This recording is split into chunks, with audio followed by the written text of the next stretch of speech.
listeners, you might notice that this is not in your normal, regular rotation of podcasts. We wanted to do a mailbag episode. We got 2 letters, basically proving that we're not the terrible people that we think that we are.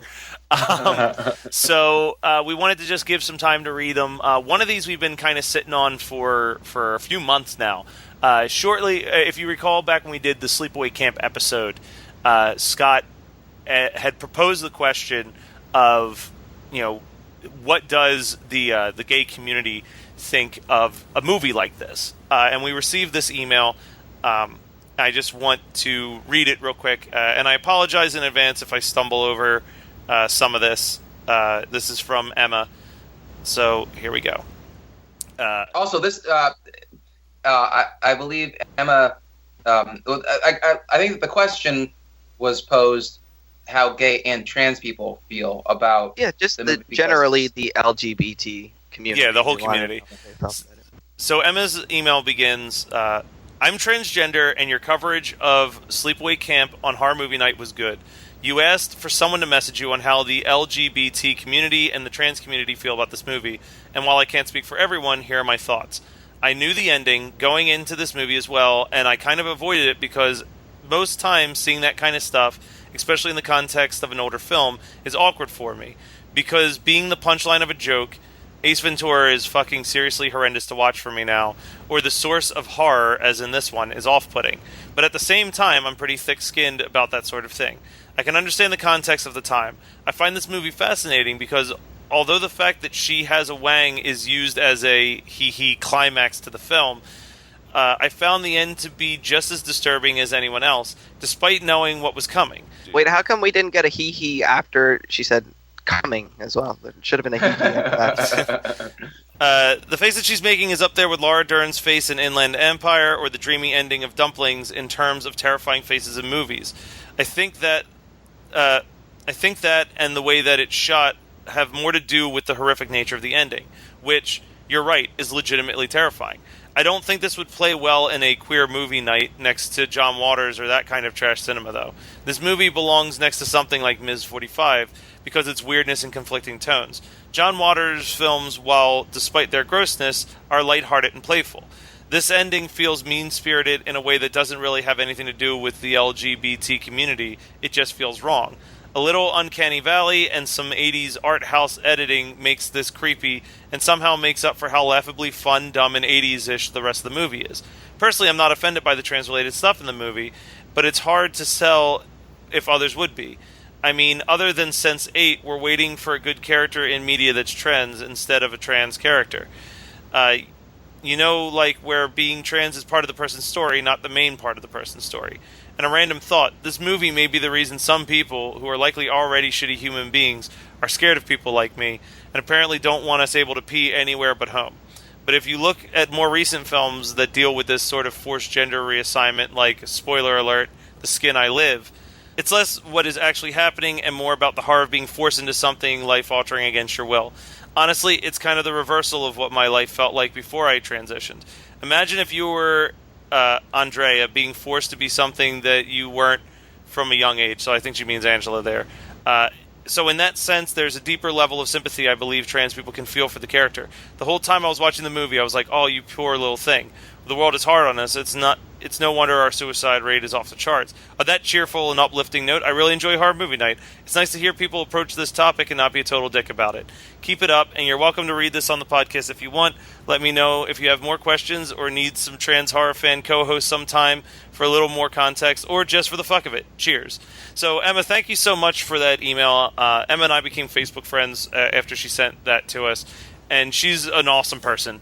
But we've been holding out on that email because we got another email that also tied in to us not being shitty people, specifically me. And that's why I'm going to read this one from Crystal, and it's called Forbidden Zone, you motherfuckers. So it says, hey there, guys. I just finished listening to the Forbidden Zone episode. I'm black, in case you care, and I came across the movie while looking for something out there to watch. It's one of my favorite movies, and you, Sir Matt, are no racist. Yes! Validate it. So, before you finish that, you do realize that you're reading this email You sound exactly like McLovin in the Fright Night remake. Put it out there. That's fine. This movie is a complete treat, even if it's not for everybody, because Scott and Adam suck. You tell them, Crystal. I've seen it perhaps 10 times. Even though it's a month late, I hope this email makes you feel better. And Crystal, it did. I got that email when I was in Disney, and I was filled with joy and messaged them, I told you I wasn't a racist. So, thank you, Crystal, for that uplifting email. Thank you, Emma, for that insight. You guys, I just want to say, when she refers to, like a queer movie night with John Waters, other than, his stuff with Divine and Pink Flamingos, are his movies really that gross? I mean, he's got Hairspray and Crybaby and stuff. I don't think he's really all that... Serial Mom. So he went through a weird thing. His early stuff is really kind of... I wouldn't say gross. Like, Pink Flamingos is one of the grossest movies ever because it's intentionally one of the grossest movies ever. Well, that's the entire plot of the movie is, like, how filthy can we be, right? Yeah, but, like, Desperate Living has, like, a little bit of a weirdness to it. Female Trouble has kind of got, like, a lot of grossness in it. Polyester's when it started to, like, lighten up. I think Polyester was the first movie that he made that was, like, a straight-up R rating. And then Hairspray came right after. And then from Hairspray, it's been pretty lighthearted up until maybe Dirty Shame was probably him trying to go back to the Pink Flamingo roots of shock. Oh, wow, he made a movie in 2015. What the hell is this? Kitty Flamingos? Wait, what? Oh my god! Let me read you this synopsis. Okay. Child actors perform a kid-friendly table read version of John Waters' notorious 1972 X-rated cult classic, Pink Flamingos. Oh my god! I want to see that so bad. We got little kids to read it. Oh, I love that. I wish they so hadn't much. done it kid-friendly. I wish they had gone all the fucking way with it. Where they're just like, I am shit. Shit is thy name. Thy name is divine. I want this screen direction where it just said, man opens asshole and closes asshole and opens asshole and closes asshole. Read by like an 8-year-old. While little kids just sitting there like, pa pa pa pa pa pa pa hoo ma ma ma pa pa hoo ma ma. It's like... God, I used to do this thing that was pretty fucked up in retrospect. But one of my favorite things to do in college was I would get invited. Are you about to tell us that you used to open and close your assholes? Yeah. Did I pluralize that? Multiple assholes. Yes, absolutely. I would go to parties and I would bring a copy of Pink Flamingos and a copy of Blood-Sucking Freaks with me. And when people weren't paying attention, I would just put it in the DVD player and then just sit on the couch and wait for people to realize what was on the TV screen and watch them react to the movies because I had become so desensitized to both of those films. And this dude that I was friends with, Sick Dan, also got in on that action and started doing it as well. And we would just literally spend full parties, me stone sober, him maybe like 2 drinks in, just enjoying people just have their night ruined. Like, they would just be like having a good time, and all of a sudden they look over at the TV and there's a dude fucking a chick with a rooster, and like they're just like, what is happening? And we're just like, no wonder you got laid so much. I'm sorry, that was mean. I'm sorry, that's terrible. No, that was probably accurate. It was very accurate. This was supposed to cheer me up. I'm not a racist, guys. But we just wanted to do a quick little mailbag episode because we got those 2 pieces of mail. Also, just kind of to shoot the shit about like random ass fucking news that's been happening.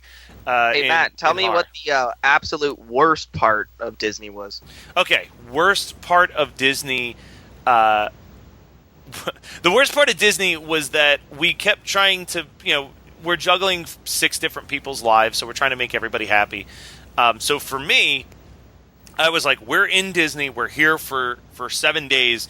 We've got a 6-day park hopper. Like, we should be just hitting park after park and, like, keeping busy, and we'll get food at Downtown Disney and, like, this, that, and the other thing.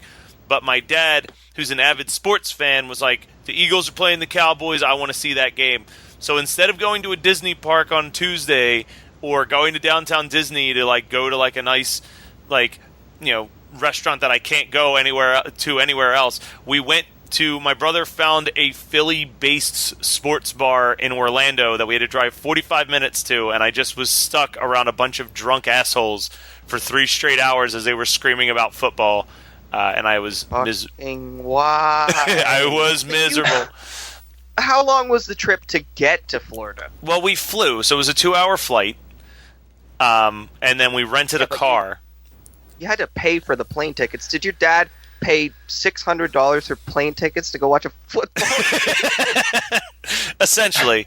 I felt bad because he also is getting foot surgery next week, so walking around parks was not exactly the best situation for him. So, like, he kind of deserved his day of rest, but that was definitely, like, one of the downsides to it. My family, except for me, hated Star Tours. They thought that it was kind of sickening, like, just being thrown around like that. There really wasn't like nauseating. Nauseating. It's because it's a combination of a 3D ride and one of like the rides where it's like fucking moving all over the place, so you feel like you're inside of the vehicle as it's driving. No, it makes sense. Just when you said sickening, I was like, Jesus, what the fuck did they do? Oh, it's just Jar Jar Binks everywhere. It's definitely cool. They tied in a lot of Force Awakens stuff into there already. Like they revamped it up for a ton of that. A bunch of kids screamed BB-8 when he appeared, so that was exciting. The other highlight was, so we were down there for Halloween, and as I said on the one episode, we decided to be the emotions from Inside Out, and so Magic Kingdom is where like the big Halloween party is, but that's a fucking $100 ticket to go to Magic Kingdom for Halloween. Yeah, like it's an additional charge for like the Halloween party. So like that times 6 people was just like no fucking way. You know what I mean? Like we're not going. So we were like, let's go to Epcot. Like we'll go to Epcot. Because Epcot's definitely more fun as an adult than as a kid. So we're walking around Epcot in these costumes, and we're like, everyone's going to be dressed up, right? Fucking no one. There was not a single person dressed up. We're walking around just like the emotions from Inside Out, and like the employees are loving it. The employees are like, this is great! And my dad is so furious, which is great because he was angry. But he was like, I feel like an idiot. Why did you make me do here's this? The thing, Matt. I saw the pictures, and you were definitely like the most conspicuous of the costumes. Like, you could have just played that off like you dressed like an idiot. That's all you had to do there. Oh yeah, pretty much. So the highlight though was we're walking around Epcot, just as proud as we can be in our costumes where everyone else is dressed in regular clothes. There was one girl who may have been dressed as Wednesday Addams. We weren't sure. We started playing a game called Costume or Casual, where we would try to figure out if people were wearing a costume or if that's just how they normally dressed. But as we're walking around, we see a giant sign that says, "Get your pictures with the emotions from Inside Out." And we were like, oh, we've got to go in there and get a picture with those characters. Like, that would be awesome.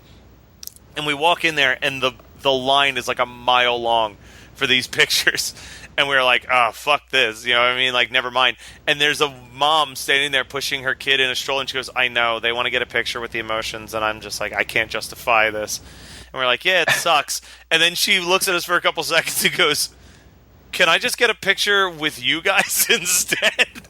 And we're like, yeah, sure. So all of a sudden, half the line starts walking over to get pictures with us, and like people from Disney start coming towards us, so we have to bolt out the door.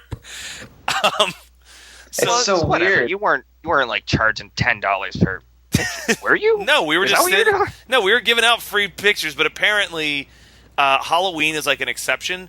But there is a rule that no one is allowed to dress in costume if they're under 13 at Disney, because they're afraid of 2 things. One, people being in costume, like ruining the illusion of the costumed characters, but also like, they can't regulate how those people act. You know what I mean? So if my dad is dressed like Anger and he's like walking around just like, motherfucker, like, you know what I mean? Like, that's not good, especially if he's in a fairly convincing Anger costume. You know what I mean? Where kids are like, hey, that Disney employee screamed motherfucker. It's like, he's not an employee, he's just some asshole dressed up like that character.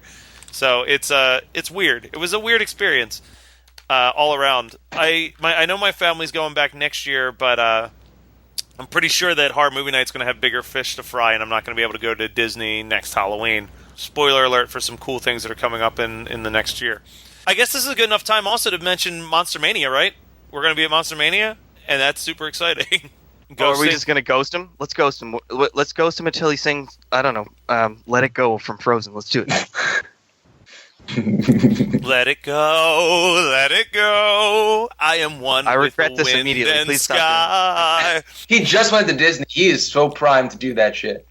Oh, here's another. So there's a ride in Magic Kingdom. This is the maturity of my family. There's a ride called the Carousel of Progress, and really not important, but it's like an animatronic family talking about, like, starts off in like them in a log cabin, like, oh yeah, we hear that there's going to be this electricity thing pretty soon, and then like the wall moves and you move to like them 20 years later and they're like, God, thank God for Edison, he created these new lights, you know what I mean, like whatever. So one of them, the guy blows a fuse and he's like, oh man, I blew a fuse, and then out the window all the lights go out and he goes, ugh, I accidentally blew the whole neighborhood again. And my dad goes, ah! And like real loud. And everyone in the audience turns around to look at the immature 55-year-old laughing at us what could be contrived as a blowjob joke in a children's ride. So that was that's where I get my sense of humor, apparently, is the man-child that I call father. But yes, Monster Mania 2016, that is going to be on March 10th, 11th, and 12th. Horror Movie Night will have a booth. It'll be our first official convention appearance. I'm going to be hitting up conventions all over the Philadelphia area with a friend of mine attached to his booth as well. But this is going to be the first, like, me, Scott, Adam, together, one place. We got shirts. We're going to have our shirts there. We're going to be talking. We're going to be hanging out with whoever wants to come over and hang out with us. And we might even have a potential live episode, depending on timing. We're working out some details with that. And there's just a lot of cool things coming up. Thank you guys for all the donations at Patreon that have made it possible. Because we wouldn't be able to be doing honestly, this without that shit's Patreon. fucking amazing, guys. You guys have been really blowing our minds on that one. And, you know, this is a bonus episode. We have promised that if you get us 200 a month, we will do 2 bonus episodes every single month. So, you know, we're peppering in a few random ones here and there to you know, whet your palate and make you really want more of these. Yeah, tasty. These tasty. Wow, that was episodes. No, so come on, it's fun to say. Say it with me. Entice. Entice. Yeah, that felt pretty good. So you can always donate there. I think we have a Twitter. Do we have a Twitter there, Adam? Yeah, it's called @HMN Podcast, and you can follow us, and I'll follow you back, and I'll hit on you mercilessly. And then there's different places that you can listen to us. I'm not sure if Scott knows anything about that. iTunes, I believe. SoundCloud, I believe. You can rate and review, I believe. SoundCloud.com/HMN Podcast. Or no, shit. What is it? Is it Horror Movie Night? Horror I can't Movie remember. Night, Yep. My first time when I screwed it up. Take it from the top. Okay.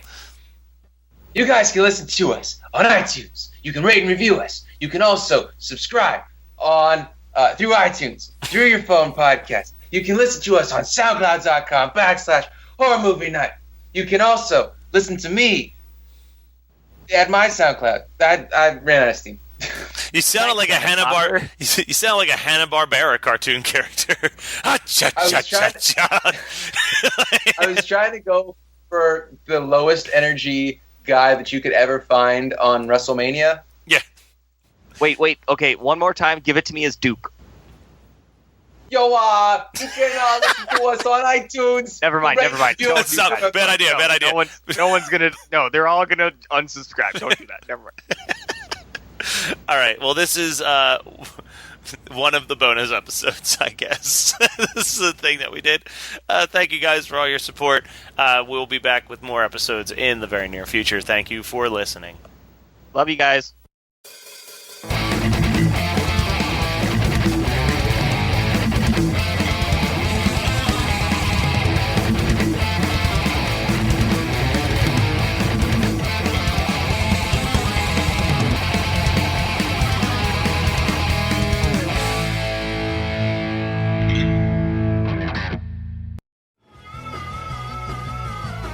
You're listening to the Geekscape Network.